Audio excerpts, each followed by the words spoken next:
네, 안녕하십니까. 추영규 선생님입니다. 네, 저번 시간에 이제 정적분의 정의에 대해서 공부했잖아요.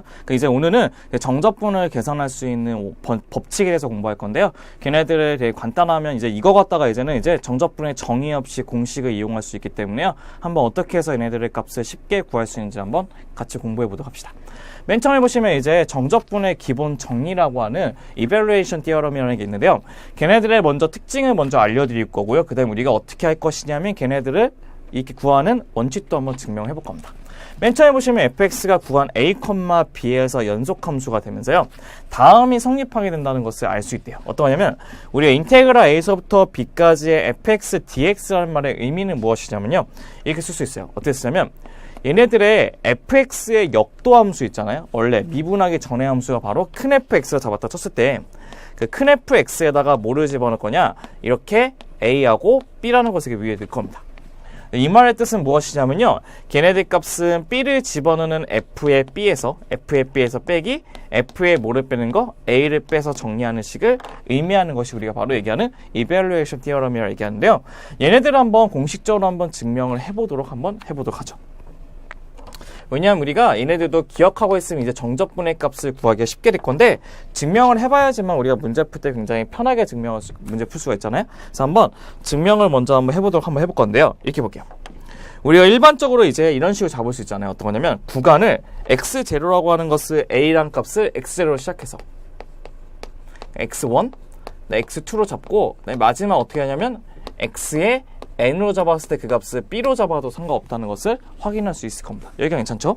그랬을 때 우리는 어떻게 할 거냐면 걔네들의 적분 구간의 델타 x라고 하는 것을 n분의 b-a라는 것을 잡을 거잖아요. 그렇기 때문에 우리는 조금 약간 어렵지만 이런 식으로 한번 잡아볼게요. 어떻게 하냐면 우리가 원하는 fb에서 f의 값을 구하고 싶은 거니까 f의 b에서요 빼기 f의 a 값이 어떻게 될 건지를 정의를 한번 해볼 건데, fb라고 하는 것은 얘를 집어넣으니까 f의 xn이 될 것이고, 얘는 빼기 얘는 f의 뭐가 되죠? x의 제로가 된다는 것도 확인할 수가 있을 거예요. 맞죠? 그렇죠?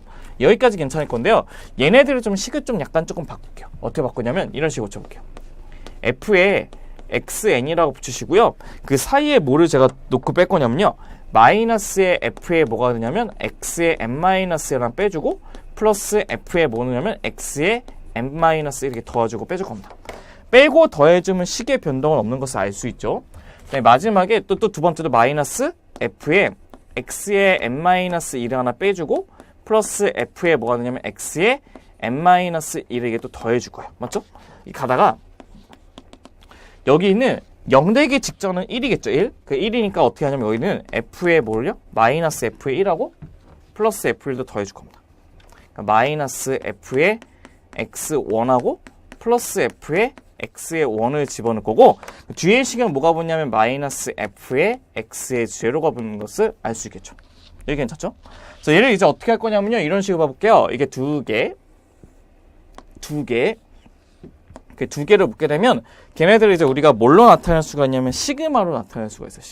시그마인데 걔네들이 1, 2, 3, 4에서 n으로 나타나기 때문에 이 값을 뭐로 나타낼 수 있냐면 시그마의 k가 1부터 어디까지? n까지의 큰 fx의 어떻게? x의 뭐라고요?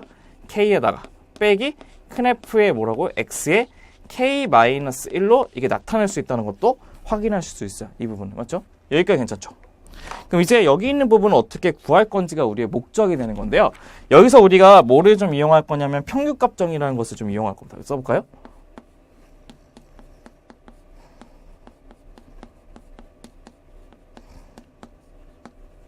평균값 정의가 뭐였냐면요. 평균값 정의는 두 점 사이에 있는 기울기 있죠. 두 점 사이의 기울기. 그러니까 b-a하고 fb-fa라고 하는 두 점 사이의 기울기가요. 임의의 접선의 기울기 f'C의 값하고 같다는 게 우리의 평균값 정의가 될 것인데, 그 C의 특징은 어디하고 어디 사이에 있는 거? A하고 B 사이에 있다는 것을 알 수가 있다는 거예요. 그래서 저희가 어떤 걸 잡을 거냐면 임의의 점 fx라는 걸 잡을 거예요. 그래서 임의의 점 fi라는 것을 어디하고 어디 사이에 있는 점을 잡을 거냐면 x의 i-1하고 x의 i에 있는 점을 이렇게 잡을 거예요. 그러니까 우리 i k로 썼으니까 다 k로 고칠까요, 그냥? 헷갈리실까봐요. k로 고칠게요. 여기 있는 점은 이제 xi 스타라는 거 잡을게요. 그럼 여기 있는 이 부분을 우리가 뭘로 잡을 수 있냐면 평균값 정리해서 어떻게 잡을 수 있냐면 f 프라임 뭘로 잡냐면 f 프라임 xi에 뭐가 되냐면 이 f 프라임의 큰 f 프라임이죠. 큰 f 프라임에 x에 i에 뭐가 k의 스타가 될 것이고 그다음에 거기에 있는 값 이 구간이 뭐가 되죠? 이 구간은 얘에서 얘 뺀 거 옆에다 곱해주면 되는 거죠. 그러니까 x의 k에다가 빼기 x의 k 마이너스 1이 된다는 것도 확인할 수가 있는 거죠. 근데 그 앞에 이제 뭐만 붙이면 돼요? 리밋 시그마 붙이면 되는 거죠. k가 이 값이 된다는 것도 확인할 수 있는데 여기 있는 이 값은 얘가 뭐하고 똑같죠? f 프라임이 큰 f 프라임 자체가 f라는 것을 알 수 있죠. 그래서 얘를 f의 뭘로 x의 k라는 것도 놔둘 수가 있고요. 얘네들 구간을 우리가 뭘로 잡을 수 있죠? 델타 x라 잡을 수 있다는 거죠. 별로 잡고. 근데 걔네들이 우리가 n을 무수히 많이 쪼개는 거기 때문에 앞에다 뭘 붙이면 되죠? 그렇죠. 리미트 값만 붙이면 되죠. 리미트 n이 무한대. 얘도 리미트 n이 무한대로 보내면 되는 거죠. 그러면 여기에 있는 이 값은 이제 뭘로 변하는 거죠? 이 값은? 리만섬에 대한 합에 대한 극한이죠. 그래서 인테그랄에 뭐가 되죠? a서부터 b까지의 fx, dx가 된다는 것도 확인할 수가 있다는 겁니다. 그때 우리가 인테그랄 a서부터 b까지 fx, dx 값을요 fb-fa라는 식으로 정의할 수 있다는 것도 확인하시면 좋을 것 같아요. 그래서 얘네들 값이 우리가 얘기하는 정적분의 기본 정리가 될 겁니다. 그러면 얘네들 가지고 이제 한번 문제로 어떻게 적용해야 될 건지 한번 봐볼 거거든요. 한번 보도록 한번 해보죠. 그러니까 한마디로 그걸 하면 역도 함수가 뭔지 알아야 되는 게 우리 목적이 되는 거죠. 한번 지우고 한번 시작해 볼게요. 첫 번째 보시면 인테그랄 1부터 3까지의 2의 x승의 dx 값을 구하는 게 목적이랍니다. 그럼 얘를 보시면 이렇게 풀 수 있어야 돼요. 어떻게 푸냐면 우리가 익스포넨셜이라고 하는 것은 뭐가 되냐면요. 우리가 뭐를 미분했을 때 익스포넨셜 x가 나오냐면 한다면 걔는 익스포넨셜 x가 돼요. 맞죠? 익스포넨셜 x. 그렇기 때문에 우리는 여기 있는 인테그랄 1부터 3까지의 익스포넨셜의 x dx라고 하는 것을 적분시키게 된다면 걔네들의 역도함수는 익스포넨셜 x가 되면서 1부터 3까지를 이렇게 집어넣게 될 겁니다. 맞죠? 그럼 얘는 어떻게 될 것이냐면 위에 거 집어넣는 2의 세제곱에서 빼기 아래 거 집어넣는 2의 1제곱 빼기 때문에 문제의 정답은 2의 세제곱 빼기 2가 된다는 것도 확인할 수가 있다는 거죠.